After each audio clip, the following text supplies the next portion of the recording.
Praise God from whom all blessings flow. Praise Him, all creatures here below. Praise Him above the heavenly host. Praise Father, Son, and Holy Ghost.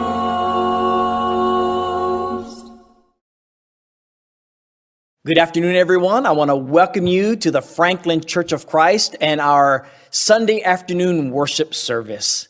We sure are glad that you are with us and pray that the service will be a great edification for you today. If you need to get a hold of us or want to get a hold of us, you can reach us at facebook.com/Franklin Church of Christ TN or visit our website at franklinchurchofchrist.com and go to the contact page. We'd love to hear from you. Well, enjoy and have a blessed worship service today. Let us pray. Dear Lord, we come before you this day, thankful for all the many blessings that you so graciously blessed us with. Thank you for another opportunity to worship you this morning and to learn from your word. Lord, we pray the things we say, do, and study this morning might be in accordance with your will and that we might apply it to our daily Christian lives and that it might be pleasing in your sight. Lord, be with us this day and through the rest of the week. Pray for those that need our prayers and comfort, the sick that shut in, especially of our congregation here. Be with this country and the leaders of it, that they might look to you for guidance. Lord, be with our military, law enforcement, and healthcare workers in these trying times. Lord, thank you most for your sacrifice, for dying on the cross for sinners like us. We pray that we might have a home in heaven with you, if it be thy will. In Christ's name, amen. Lead me gently home, Father. Lead me gently home. When life's toils are ended and parting days have come, sin no more shall tempt me, ne'er from thee I'll roam. If thou only lead me, Father, lead me gently home. Lead me gently home.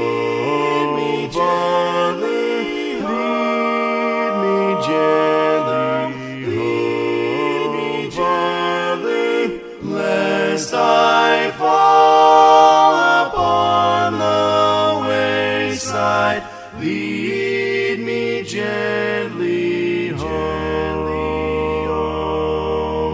Lead me gently home, Father. Lead me gently home. In life's darkest hours, Father, when life's troubles come, keep my feet from wandering, lest from thee I'll roam, lest I fall upon the wayside, lead me gently home. Lead me gently home, Father. Lead me gently home, Father, lest I fall upon the wayside, lead me gently home.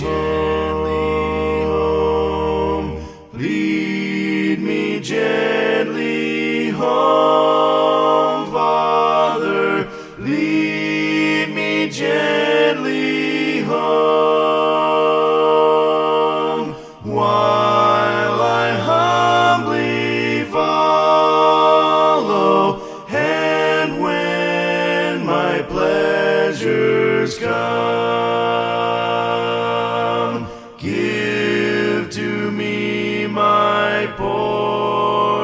ocean, those across the foam.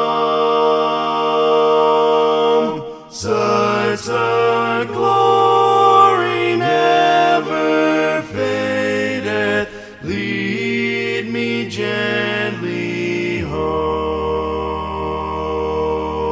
Lead me gently. Lead me gently home, Father. Lead me gently, lest I fall upon the wayside. Lead me gently home.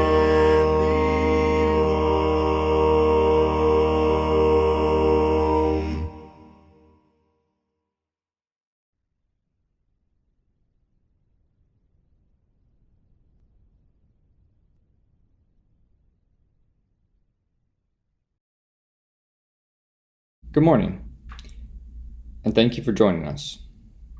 It's a great morning to worship our Lord, and in a moment, we'll be partaking in the Lord's Supper, something that we as Christians do every Lord's Day, every Sunday, where we drink a little bit of juice and take a little bit of bread, and we remember the sacrifice that Christ made for us, how Christ died on the cross for our sins, and how that and that alone washes our sins clean. It's through that sacrifice that Jesus made that we have forgiveness for our sins and that we are able to commune with our Father in heaven. So as we do that, I'd love to prepare our minds with a little passage. Before we pray for the bread, Matthew 26 through 28 reads, "While they were eating, Jesus took bread, and when he had given thanks, he broke it, and he gave it to his disciples, saying, 'Take and eat, this is my body.' And then he took the cup, and when he had given thanks, he gave it to them, saying, 'Drink from it, all of you.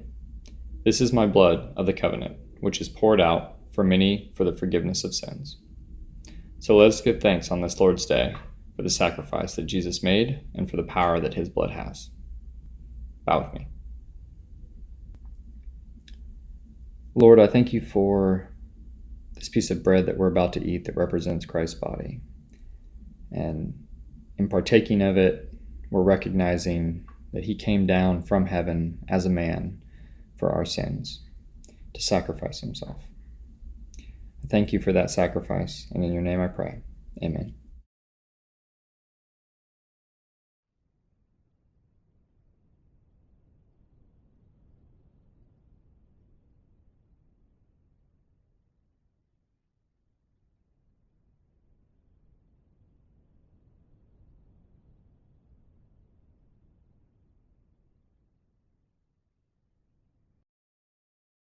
Bow with me for the cup.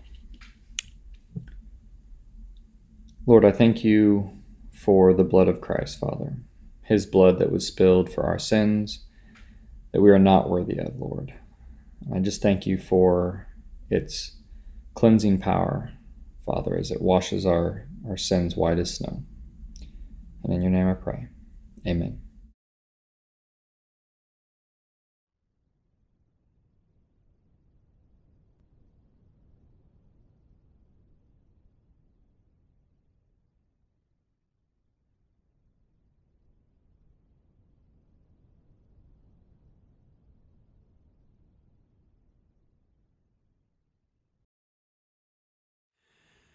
On a hill far away stood an old rugged cross, the emblem of suffering and shame.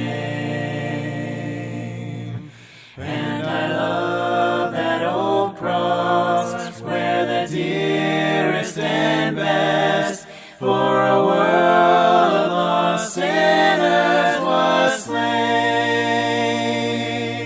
So I'll cherish the old rugged cross till my trophies at last I lay down. I will cling to the old rugged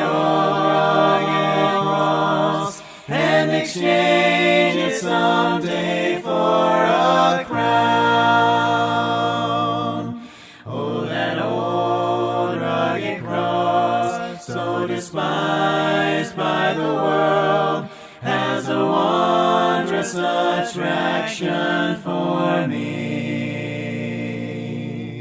For the dear Lamb of God left his glory above to bear it to dark Calvary.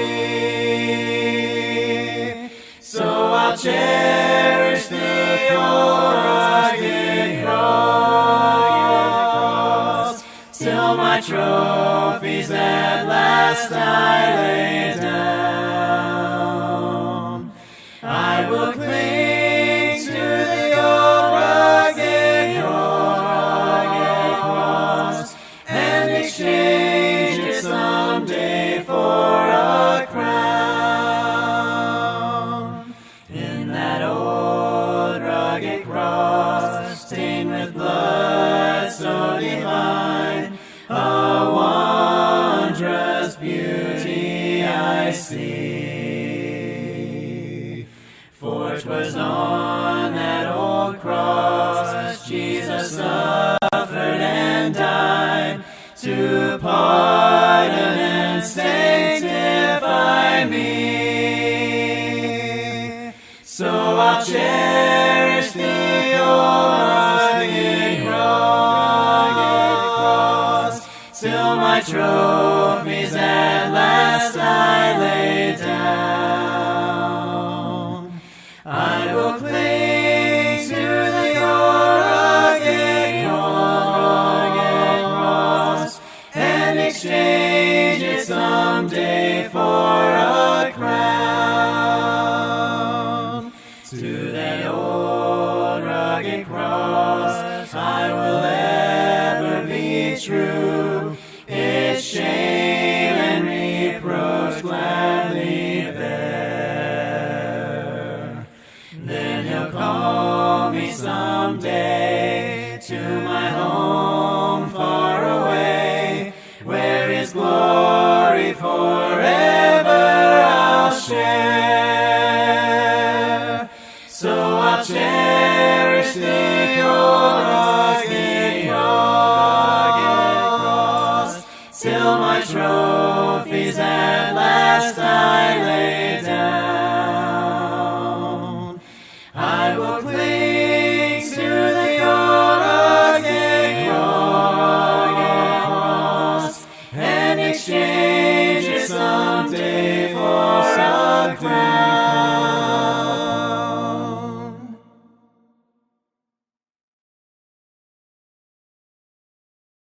Hebrews chapter 10, verses 23 through 25. Let us hold fast the confession of our hope without wavering, for he who promised is faithful.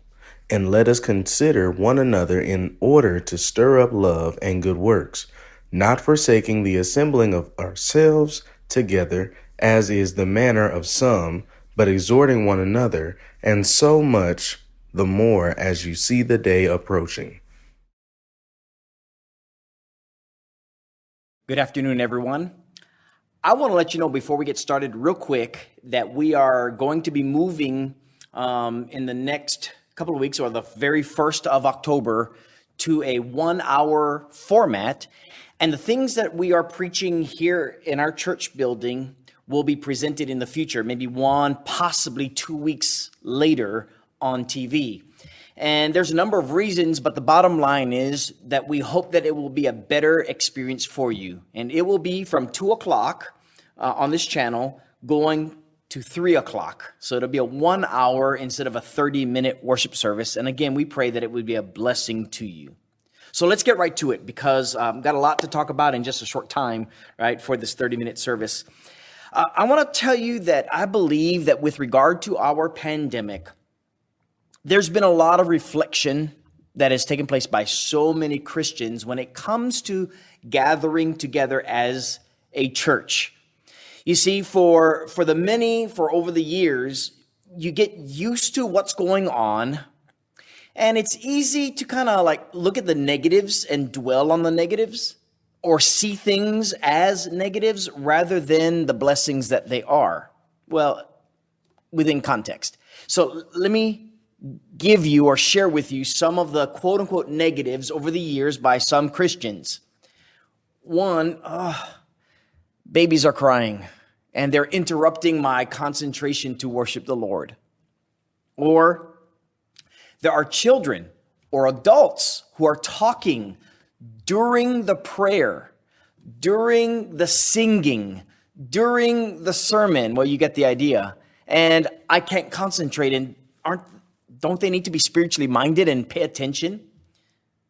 Or how about, can people respect the building? I see stains on the walls, on the carpets, with the Lord's Supper, the communion. We see spilling, and can people take care of their things? Well, you get the idea. We can go on and on. There is a time and place for etiquette, for manners and behavior, and all of those are absolutely true. We need to be teaching ourselves and our children these things. But you know what happens when we don't have children crying? When there's no one to spill things or to stain the walls or the pews? If there's no one talking and maybe disruptive in that regard? There's silence. No one's here. And if there's one thing that many Christians have come to realize, especially in the decline of church attendance for a variety of reasons, it's that you don't truly appreciate what you have until it's not there. And that brings me to the lesson this morning. For all the beautiful reasons, this is an example right now. You are watching this service on TV, and for most of you, it's because you are not able to get out. This is a great blessing for you. But there are many who are able to get out, but are not. And I want you to look at some of these reasons, because I know that there are going to be others in your position that wish they could be in your situation where they have the ability to get out and to be with the people of God. I'm going to read Psalm 122, verse 1, to kind of get us into the attitude of what King David had with regard to the place where God's people were able to meet with God himself. Psalm 122 and verse 1 says, "I was glad when they said to me, 'Let us go into the house of the Lord.'" And thousands of years later, here we are. We have the ability to come into the house of the Lord. We have the freedom to worship God. And what a great attitude that many had that says, I want to be in the house of the Lord with the children of God. So I was glad when they said to me, "Let us go there." And that's the attitude that we need to have. Now, I want you to turn your Bibles open to Hebrews chapter 10. It is a very familiar passage. I don't necessarily think Hebrews chapter 10 is exclusively about church attendance, all right? So please, that's not where I'm coming from. Maybe other preachers do. Maybe you have this mindset. That's not the point. What I do believe the point is, when we get from verse 23 through 25, is the idea that as a church, we do not forsake assembling together. And some of you would say, well, that's what I'm saying. Whether it's in a building or in other locations, when we, the church, get together, that's the importance. When we get to do things because we are in the midst of one another. So hear me out. In chapter 10, beginning in verse 23, it is within the context of God's people being very faithful to the Lord. Therefore, verse 19, brethren, having boldness to enter the holiest by the blood of Jesus, by a new and living way which he consecrated for us in the flesh, through the veil, and having a high priest over the house of God, let us draw near with a true heart in full assurance of faith. In other words, if we're going to go to the throne of God, it has to be with this confidence and this boldness allowed us by Jesus. He goes on saying therefore, let us hold fast the confession of our hope without wavering, for he who has promised is faithful. And let us consider one another in order to stir up love and good works. How do you do that?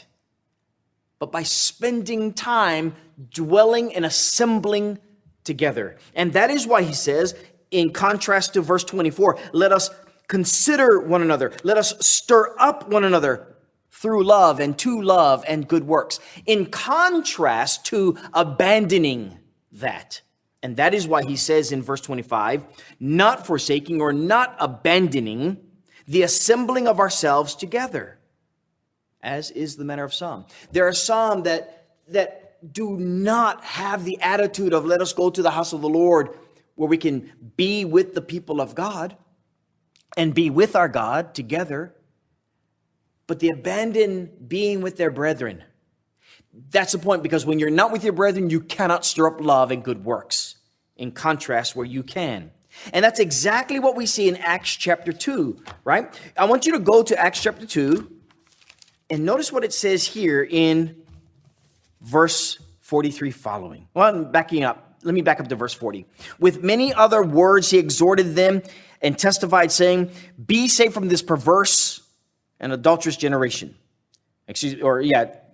Perverse generation. Then those who gladly received his word were baptized, and that day about 3,000 souls were added to them. Here's the church. People were being baptized into Christ. And guess what happened? They continued steadfastly in the apostles' doctrine and fellowship, in the breaking of bread and in prayers. In other words, they were stirring up love and good works.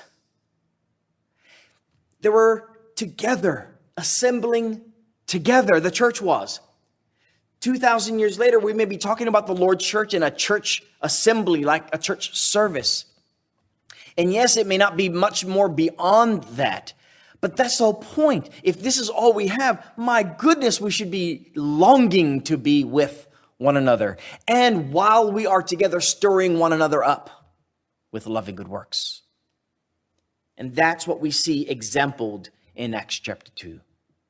I pray, brethren, if you have the opportunity, if you have the ability, please, by the mercies of God, by his grace, take advantage of something that you have until you no longer have the opportunity for it. Ask your brothers and sisters who do not have the luxury, who do not have the ability to be with their brothers and sisters in Christ, how it feels. Because when it's gone, you cannot get it back. So take advantage of the opportunity if you have it.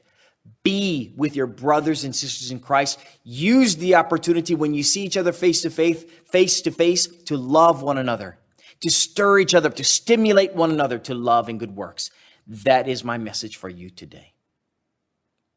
If you're listening to this message and you're not part of this church family, God wants you. He wants you saved from your sins, and he wants to transform your mind. He wants to transform your lifestyle, that it would image him. And so he's begging you, and he's offering you an invitation to turn away from the life that you live according to your will and turn to his, because his is the life that brings everlasting life. And you can have that today. You can be buried with Jesus Christ and to rise and walk in newness of life by way of being baptized into Christ to have your sins washed away. Or we can pray with you. We can pray for you. Take advantage of the opportunity. Call us, email us, whatever you need. But we'd love to help you in some wonderful way. But until the next time we see you, God bless. There is a habitation built by the living God for all of every nation who seek that grand abode, a city with foundations firm as the eternal throne, nor wars nor desolations shall ever move a stone. O Zion, Zion, I long thy gates to see. O Zion, Zion, when shall I dwell in thee? No night is there, no sorrow, no death and no decay, no yet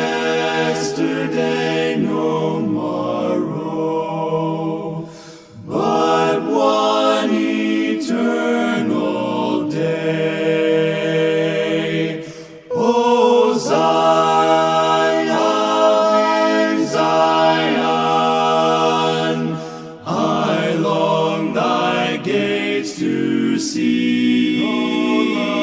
O Zion, Zion, when shall I dwell in thee? Within its pearly portals, angelic armies sing, with glorified immortals, the praises of its King. O Zion, Zion, I long thy gates to see. O Zion, Zion, when shall I dwell in thee?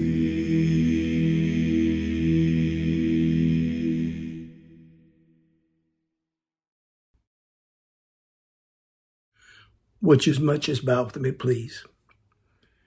Eternal Father, our Heavenly Father, we thank you for this Lord's Day. Thank you for all the blessings that you've given us. Father, we pray that we honor you each day of our lives. We thank you, Father, for the fact that your Son died for us, giving us meaning, purpose, and direction. As we close out our service today, we pray that you'll be with each of us that are listening, that you'll watch over us, that you'll keep us safe. We pray, Father, for your forgiveness and ask you to accept our prayer in Jesus' name. Amen. Well, from the Franklin Church of Christ, we want to thank you for joining us today and pray that God blesses you with a wonderful week. And Lord willing, we will see you next week. Until then, God bless you.